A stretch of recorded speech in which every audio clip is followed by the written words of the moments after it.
नमस्ते दोस्तों, miniature circuit breakers यानी एमसीबी के गहरे अध्ययन के पहले अध्याय में आपका स्वागत है। आज हम आपको एक एमसीबी के अंदर ले जाएंगे ताकि इसके कंपोनेंट्स को देखें और समझें कि वे मिलकर आपके इलेक्ट्रिकल सर्किट्स को कैसे सुरक्षित रखते हैं। चलिए एमसीबी के बाहरी आवरण से शुरू करते हैं।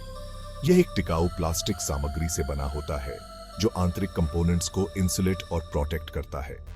अब जैसे ही हम आवरण खोलते हैं, हम एक एमसीबी के अंदर मुख्य कंपोनेंट्स देख सकते हैं। सबसे ऊपर हमारे पास टर्मिनल स्क्रूज हैं। इनका उपयोग एमसीबी को इलेक्ट्रिकल सर्किट से जोड़ने के लिए किया जाता है। आगे अंदर की ओर बढ़ते हुए हमें बाइमेटालिक स्ट्रिप दिखाई देती है। यह एमसीबी के थर्मल प्रोटेक्शन मैकेनिज्म का एक महत्वपूर्ण हिस्सा है। जब सर्किट से बहने वाली करंट रेटेड वैल्यू से अधिक हो जाती है तो बाइमेटालिक स्ट्रिप गर्म होकर झुक जाती है, जिससे सर्किट टूट जाता है और किसी भी संभावित नुकसान से बचाव होता है। इसके बाद हमारे पास सोलेनॉइड है जो मैग्नेटिक प्रोटेक्शन मैकेनिज्म का हिस्सा है। शॉर्ट सर्किट की स्थिति में सोलेनॉइड एक मैग्नेटिक फील्ड उत्पन्न करता है जो ब्रेकर को लगभग तुरंत ट्रिप कर देता है। सबसे नीचे हमें आर्क जूट मिलता है। यह कंपोनेंट इलेक्ट्रिकल आर्क को बुझाने के लिए बनाया गया है जो सर्किट टूटने पर बनता है। आर्क जूट में कई मेटल प्लेट्स होती हैं जो आर्क एनर्जी को डिसिपेट करती है, जिससे सुरक्षा सुनिश्चित होती है और नुकसान से बचाव होता है। अंत में हमारे पास ऑपरेटिंग मैकेनिज्म है जिसमें वह लेवर या स्विच शामिल है जिसका उपयोग आप एमसीबी को मैन्युअली रूप से ऑन या ऑफ करने के लिए करते हैं।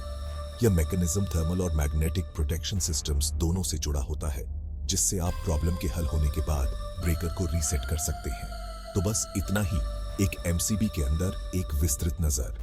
इन कंपोनेंट्स और उनके फंक्शंस को समझना यह जानने के लिए महत्वपूर्ण है कि एमसीबी आपके इलेक्ट्रिकल सिस्टम्स को कैसे सुरक्षित रखते हैं। अगले अध्याय में हम एमसीबी के वर्किंग प्रिंसिपल्स में और गहराई से जाएंगे, तो बने रहिए हमारे साथ। हाय दोस्तों, डीआईवाई के शौकीनों, आज हम बात करेंगे हर इलेक्ट्रिकल सेटअप के अहम हिस्से की, एमसीबी यानी मिनिएचर सर्किट ब्रेकर। सोच रहे हो ये कैसे काम करता है? तो चलिए इसे समझते हैं। सबसे पहले एमसीबी एक सुरक्षा यंत्र है। इसका मुख्य काम है ओवरलोड या शॉर्ट सर्किट होने पर अपने आप बिजली काट देना। इसे ऐसे समझो जैसे कोई सतर्क पहरेदार जो आपके उपकरणों और घर को बिजली की आग से बचाता है। अब चलते हैं इसकी बारीकियों में। एमसीबी के अंदर आपको दो प्रमुख हिस्से मिलेंगे, बाइमेटालिक स्ट्रिप और इलेक्ट्रोमैग्नेटिक कॉइल। जब आप कोई उपकरण चलाते हो तो करंट एमसीबी से होकर गुजरता है और सब कुछ सही चलता है, लेकिन ओवरलोड होने पर बाइमेटालिक स्ट्रिप गर्म होकर मुड़ जाती है। ये मुड़ने की क्रिया स्विच को ट्रिप कर देती है, जिससे सर्किट टूट जाता है। आसान है ना? लेकिन बस इतना ही नहीं। शॉर्ट सर्किट होने पर जहां करंट अचानक बढ़ जाता है, वहां इलेक्ट्रोमैग्नेटिक कॉइल एक चुंबकीय क्षेत्र बनाती है। ये चुंबकीय बल इतना शक्तिशाली होता है कि स्विच को खींच लेता है, जिससे तुरंत सर्किट कट जाता है, बिल्कुल किसी सुपर हीरो की तरह जो दिन बचाने आता है। एमसीबी कई रेटिंग्स में आते हैं, इसलिए अपने सेटअप के लिए सही एमसीबी चुनना बहुत जरूरी है। बहुत ज्यादा रेटिंग वाला शायद जरूरत पड़ने पर ट्रिप न करे। बहुत कम रेटिंग वाला बार बार ट्रिप हो सकता है, जिससे परेशानी होगी।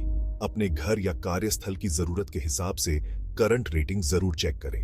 तो पारंपरिक फ्यूज के मुकाबले एमसीबी को क्यों पसंद किया जाता है?